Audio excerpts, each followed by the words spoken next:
Awesome. Well, thank you for the kind introduction. Delighted to be here to talk with you all.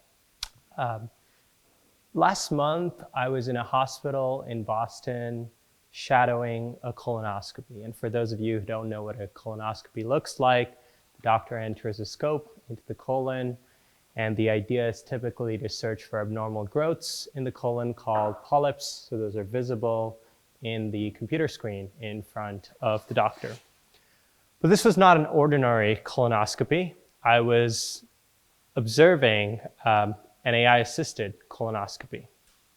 And in this AI-assisted colonoscopy, what happens is when there's a suspected polyp, the AI software is going to, in real time, put a green box around the suspected polyp. Now, polyp detection is a very important task in order to fight colorectal cancer.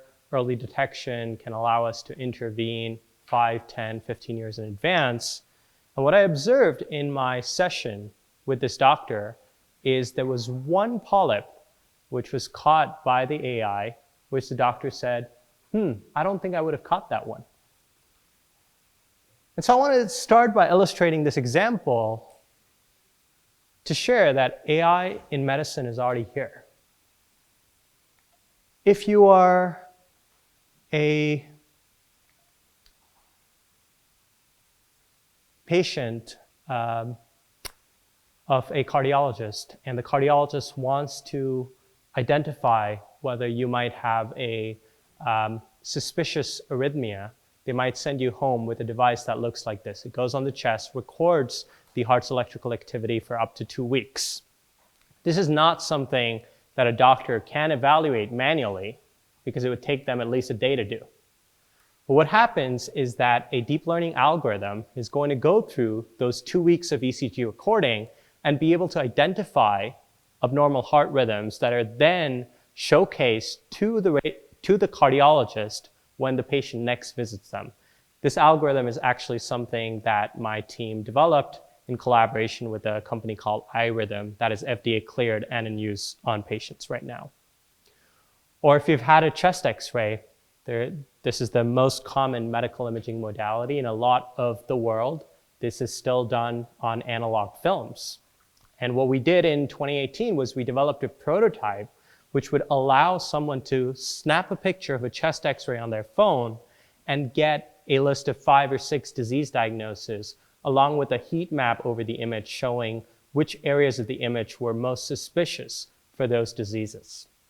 This later made its way into a tool that was deployed in over 60 hospitals during COVID in order to use chest x-rays to evaluate whether someone had pneumonia or other abnormal heart or lung conditions. With all that progress that hopefully convinces you AI is here in medicine, I want to share what I see as the primary limitation, which is we're in the age of narrow specialized models. We have the ability to detect abnormal heart rhythms, abnormal chest x-rays, or even for 3D scans, be able to look at CTs or MRs, or even look at histopathology slides and be able to determine what kind of a cancer subtype something is, or even do treatment recommendation decisions. And these are a few examples from our own labs group. But even in the larger scope of what's going on, and I focused here on the FDA, there are now about 500 FDA-approved AI ML algorithms.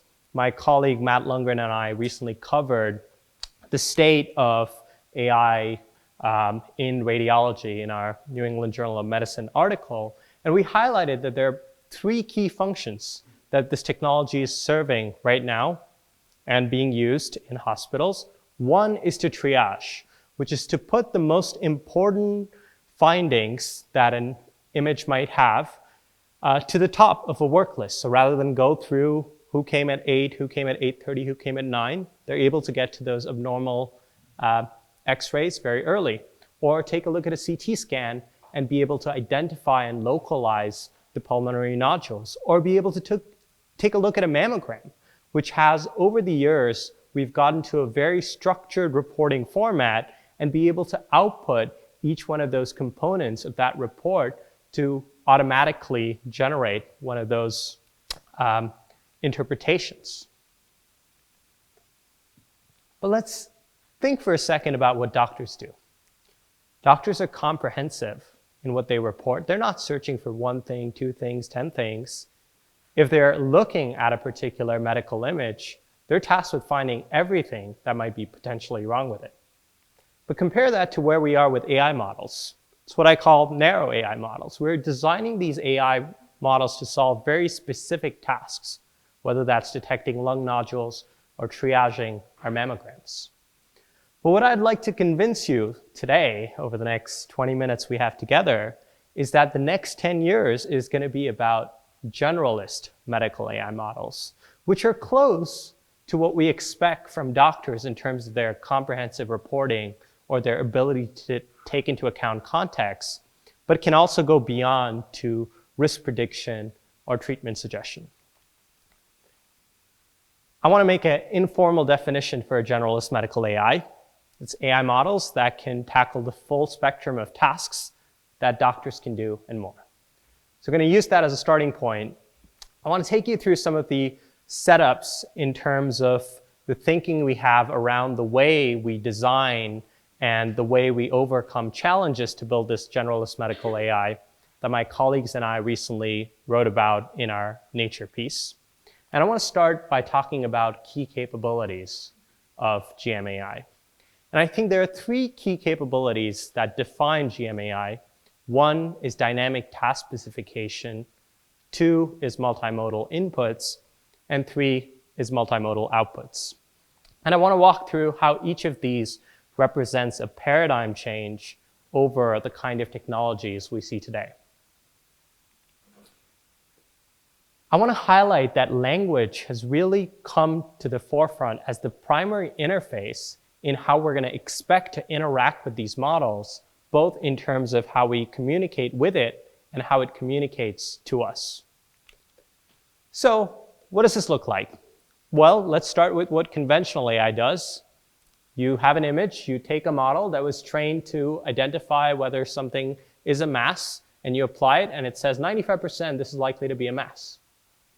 Inflexible model.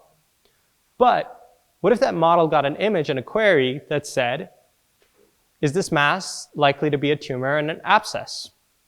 And then the model outputs, hey, this is an MRI scan that's showing a large astrocytoma.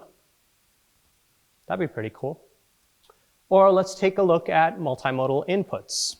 Let's say a patient presented with the following signs that you can see in the middle, and there was a X-ray done of their hands and their wrists. And then there were labs that were collected for this particular patient. Could all of this go into one model for it to say, hey, look, given all of this different information, I think this supports a diagnosis of rheumatoid arthritis because there is joint damage shown on the X-rays, our lab values are pointing to that, and the patient presentation is pointing to that. Now, there are a lot of cases in medicine where multimodal really helps. On the data modality side, think about what kind of data we have. We have omics, we have metabolites, microbiomes, EHR, we have scans, we have then wearable biosensors, and then if you're recording around a patient, ambient sensors and their environment. And if we can think about using a subset of one or more of these modalities, then we can think about unlocking applications in precision health, in digital clinical trials, hospital at home, pandemic surveillance, or virtual health coach. And what we've started to see in the recent developments in AI is we have the ability now to model this. We know how to think about using different kinds of data and using them as part of a same architecture or learning process in order to be able to make decisions that incorporate all of this different data. Finally, I want to share an example with multimodal outputs. Let's say someone comes in, there's a chest X-ray, an echo, and an EHR.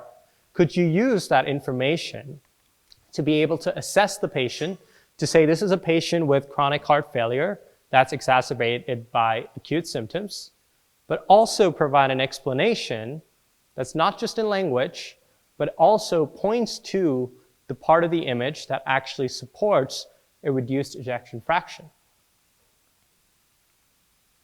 The vision for Generalist Medical AI is going to be to take into account non-imaging data, medical imaging, clinical history, and then on the other side, deliver these customized interactive reports that are special to a radiologist, that are special to a physician, and special to a patient. All of these stakeholders have different needs from what they expect from a model or another human being. Okay, so now that we've laid out a vision, you might say, Pranav, this is science fiction that you've just shown us. How long will it actually take for us to build these things?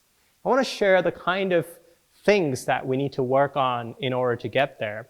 And if I have to share 4 terms that I think require progress, it would be self-supervised learning, foundation models, multimodal learning, and generative AI. And so I want to share with you early sparks of GMAI, some concrete instances where we're able to get towards this vision of generalist medical AI models. And I want to start with an example of a study that we did in our lab in 2022, where the idea was to apply a Clipstyle approach to chest X-ray interpretation. And for those of you who may not have seen what a Clipstyle approach is, the basic idea is we're going to get a bunch of chest X-rays and associated text descriptions that were written by a radiologist at the time of clinical practice. And we're going to train the model to basically identify whether a chest X-ray is matching with its own description as opposed to another chest X-ray's description, and we're going to optimize for that. And then we're going to apply it in a zero-shot fashion to identify diseases by putting in 2 prompts. One of the prompts is going to say the name of the disease, and another one is going to say no, followed by the name of the disease or pathology. And we're going to see which one of them matches the image more. It's a pretty simple idea, but it's allowing us to classify diseases and images without ever having collected manual annotations from radiologists saying, yes, this image contains this disease, no, it doesn't contain this other one. And what we find that when we compare this model to self-supervised baselines or even fully supervised baselines that use a lot more label data, we actually outperform a lot of the self-supervised approaches and get close to the fully supervised approaches that require tens of thousands of labels to actually get to that level of performance. But the key result, the key takeaway that we were excited about here is if you compare the performance of this model to radiologists, it's actually performing quite similarly. And these are not radiologists in training, these are board-certified radiologists, and we did the study at Stanford, so these are board-certified radiologists at Stanford. That's pretty cool. So this brings us to this idea of if we can detect all these diseases from chest X-rays without label, could we directly just generate the radiology report entirely? Well, we now have a simple way to do this with the model we've developed. The way we do this is we have a database of radiology reports, and we're going to compare each one of those to our image and see which one has the highest similarity with our image. And we're going to retrieve that one from our database and call that our prediction of the report. We call this method CXR repair. Now, I'm not going to go into the details of how we design good report generation approaches, but I want to share how there's lots of opportunity for improvement here. One even better idea for radiology report generation is while the typical way to measure similarity is to use a dot product between the embedding of the image and the embedding of the text, you can go one step further to actually learn a similarity metric between these 2 embeddings. And that's what we did in our work called XREM, where we learn a multimodal encoder on top of the embedding of the image and the text and show that it can do much better at picking the right report from the database for a given new image. I want to share with you one other example, and this is work that we just put out a couple of months ago called MedFlamingo. And the idea behind MedFlamingo was motivated by people learn by reading from medical textbooks. Could we have an AI that is trained to learn from medical textbooks? What we do in this work is we have a bunch of textbooks that are scraped, and we pass this data containing the text and then the images when they show up into a Flamingo-style model. And this model now has learned associations between images and the associated text that was either paired with it or interleaved with it. Here's an example of MedFlamingo in action. If you have this patient case, you have an image of an X-ray, and you have the patient presentation, you can now ask a query, what is the most likely diagnosis? And have MedFlamingo come out with, well, this was probably a blunt trauma to the left lung, and here's a hemothorax. And this performs much better than if you use a off-the-shelf general purpose VQA model for this particular task, which also points to medical fine-tuning being really important to get these things to work, and natural image VQA systems not performing the task well. What was particularly exciting about MedFlamingo is it's the first multimodal medical few-shot learner. And so what you can do with this system is pass in pairs of images and associated queries and answers, basically telling it how you want it to answer you, whether that's a different style or whether it's a different sort of rationale that you want it to give. And by providing it these examples and without requiring further tuning, you can have it then output to this question, what do the small white lesions in the aorta mean? A rationale and an answer, because you taught it that that's what it should do using the previous examples. I want to use my remaining few minutes to touch on a few challenges. I think in some ways, GMAI doesn't change the core challenge that we've had with medical AI systems, which is the challenge of generalization. Generalization for me just means, does this model work for a patient where that patient is asking the question, does it work for me? And the safeguards for effective generalization are basically, do we know enough about the model and the data set on which it was trained? That's transparency. Clinician AI collaboration, which is, does this model not just work in isolation, but actually work in the clinical setting for which it was intended? And then post-deployment monitoring, which is asking, I know it works now, but will it continue to work in the future? And can I have some safeguards that take us there? But in some ways, GMAI is also new in terms of providing a challenge for validation, particularly in that it's not answering one question, but it's trying to do a lot at once. Before I get to how we solve that, one thing I want to share is we can't get around the fact that we need data out there that's public, that represents the world's population.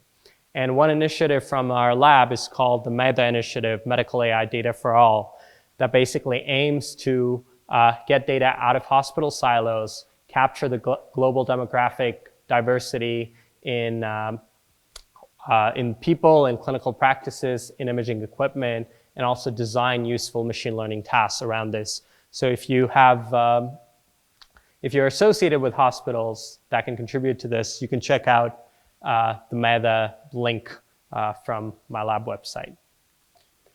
Okay. So I want to end by just talking about one idea to validation of these systems, which I like to call the Copilot approach.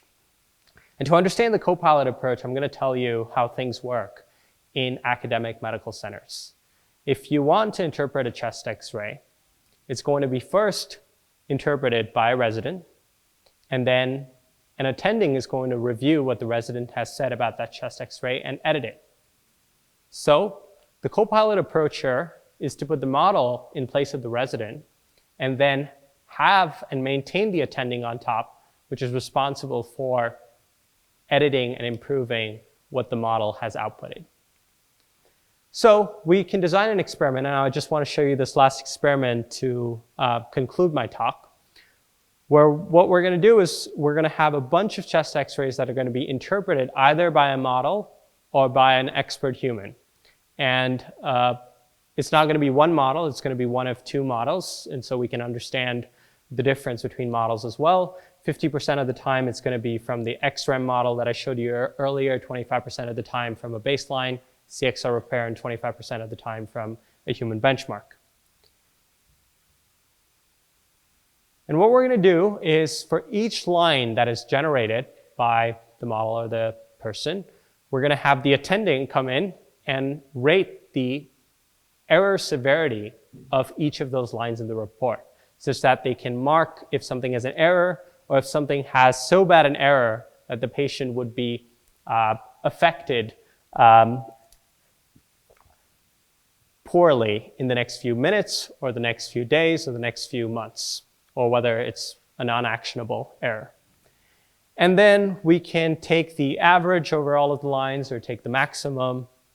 And what we find is that on this graph, on the x-axis, is the number of the average error severity, and on the y-axis is the frequency. And so the interpretation for this is, if you look at the human is making 0 errors 35% of the time. XREM, which is our improved model, is making that 23% of the time, which is much higher than the baseline CXR repair. And so what you can see here is we're closing the gap to a report that was written by a human, but with a model. But I want to highlight some of the ways in which we're not truly there, which is if you look at the maximum error severity, which is the worst case performance, models are actually much worse than experts. And so that's one takeaway that I hope you can think about, which is we're often focused on average case performance, when in some cases we really want to take care of what happens in the worst case and improve on that. I'll end by saying in the next 10 years, I think the way we do bedside decision support, radiology report generation, or augmented procedures is going to be completely transformed. And think of basically having a resident that's AI-powered, able to intervene appropriately and also provide rationales for their interventions across all of these use cases.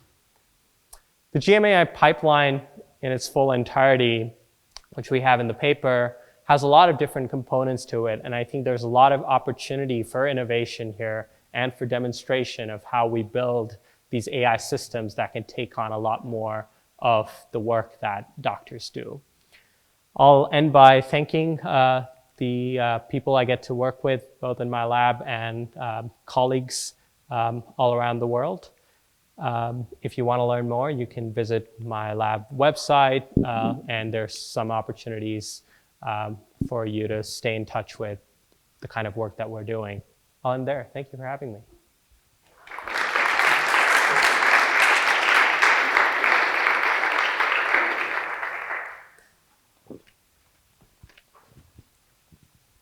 Thank you for a wonderful talk. So we can take questions from the audience.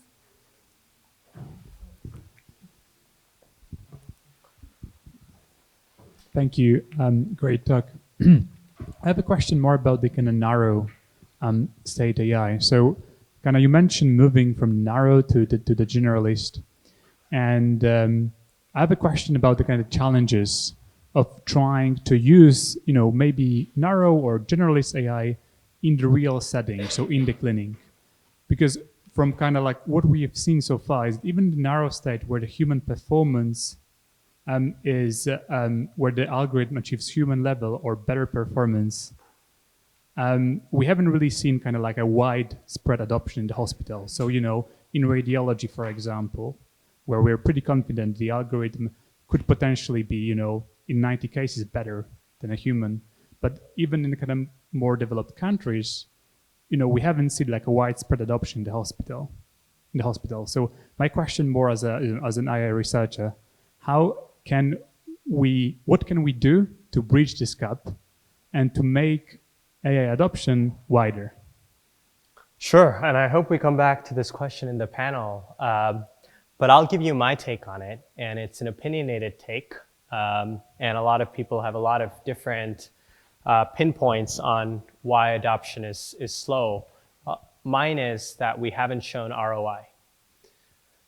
If you truly want to get this out into practice, you have to have a convincing demonstration that this is going to improve outcomes, whether that outcome is patient lives or standard of their life or physician time. And this link just hasn't been established. Does anyone here want to take a guess at how many randomized control trials we have for medical AI right now? Just take a guess, shout out a number. Yeah, it's about 80 right now, which is, if you think about it, if there are 500 FDA-approved algorithms, there are only a fifth of that or fewer trials. That means a lot of the things that have got FDA approval are held to a standard that's lower than a trial. While for drugs, if you think about what it takes to get them into practice, it's usually you have 3 phases of trials to get there.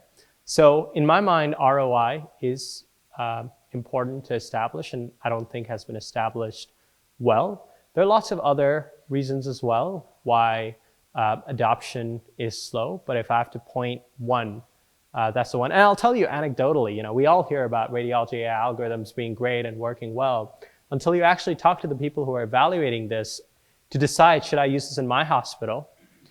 And the anecdotal experience is, well, a vendor comes in, they say, we can do this task really well. Look, we have approval. And then you try it out on their hospital's data. It just fails. And then either the vendor just doesn't respond to them and goes and finds another hospital that doesn't want to do that validation, or is working to improve those systems until they can actually be truly applied to all patient populations, to all hospitals. So I don't think that part is as well understood, as these are really hard things to get working well. Hi. Do you use any approaches to generate more data apart from getting the data directly from the hospitals? For example, like generating synthetic data using generative models? Short answer is no. I don't believe in synthetic data approaches. And you're going to think this is a funny answer from me, because the last paper we put out was one which showed the value of synthetic data for medicine. I think it's an important experiment to run. And what we found was, if you use synthetic data approaches, the way you can think about it is, rather than come up with augmentation schemes yourself, which is, cropping this or flipping this doesn't change the actual pathology.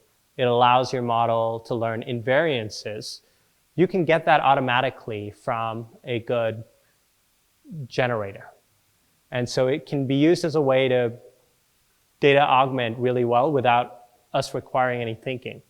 But at least the current result that we have says the value of a new data point that's real is much, much higher than the value of a data point that's synthetic using a data source that you already have access to.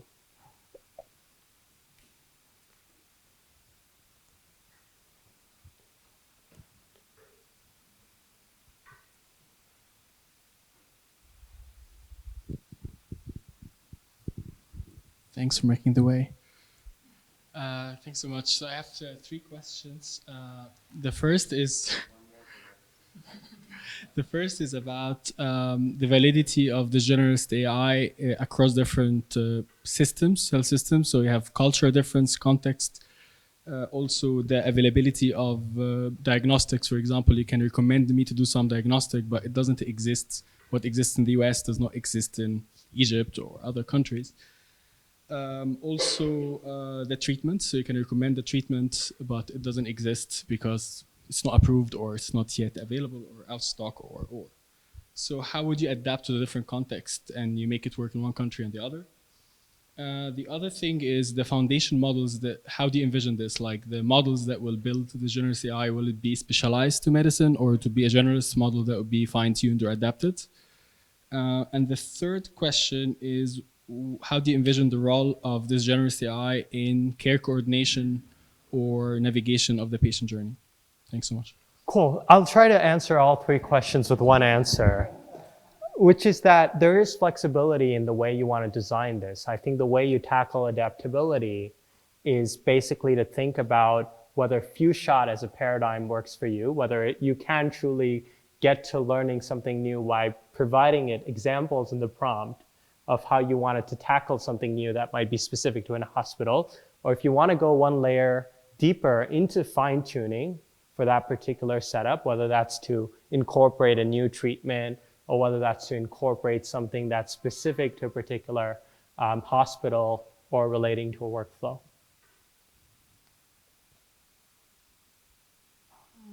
Okay, maybe not super popular question, but do you see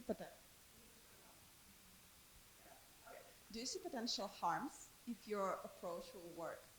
For instance, overly trust into AI model while it might make mistake, for instance, false negative, or slowing down in the process? Yeah, I mean, no, what could possibly go wrong, right? Yes, I think the question to me is, what is special about generalist medical AI that wasn't already a challenge with the last set of medical AI things that we've been dealing with? And as I said earlier, I think some of those core challenges still remain. But I think one of the challenges with something that is so much more comprehensive is it's hard to verify and validate as easily as it is for these narrow AI solutions. And so to that, I think when we turn to approaches of, well, how do we validate what a medical resident does? I think it is often a closer match to what we need to do than if we refer to how we validate the previous generation of AI tools, which is why I find this idea of a medical AI resident really worthwhile in terms of building that conceptual link. So we can take one more question. Andre Villarreal here. Thank you very much. This is extremely interesting, but it reminds me of a time when we were also looking at radiology images when I was at MIT like 15 years ago. And it seems like we haven't moved the needle very far. And yet, when you say return on investment is important, it'd be very important to look at which what are the most common diseases, perhaps, of cases that happen in hospitals. Like, we had COVID, and then, everything was COVID and everything else was shut. So there was a volume that was very important to address first versus everything else. Would that help guide return on investment on the kinds of experiments that you're running currently? Yeah, it's a good question, and I mean there is very much an understanding of the kinds of needs at least a subset of practices face, and their active reach out to vendors who can solve that problem and vice versa as well. I think some of the things that we're talking about here or researching are sort of more thinking about the way the world's going to look maybe even 10 years rather than sort of incremental solutions. But I would say there has been a lot of progress in providing sort of incremental AI solutions to help with sort of the most common challenges in workflows. And as an example of that, I think interactive note-taking we should see it be completely transformed in the next 3 years. Completely, I have no doubt.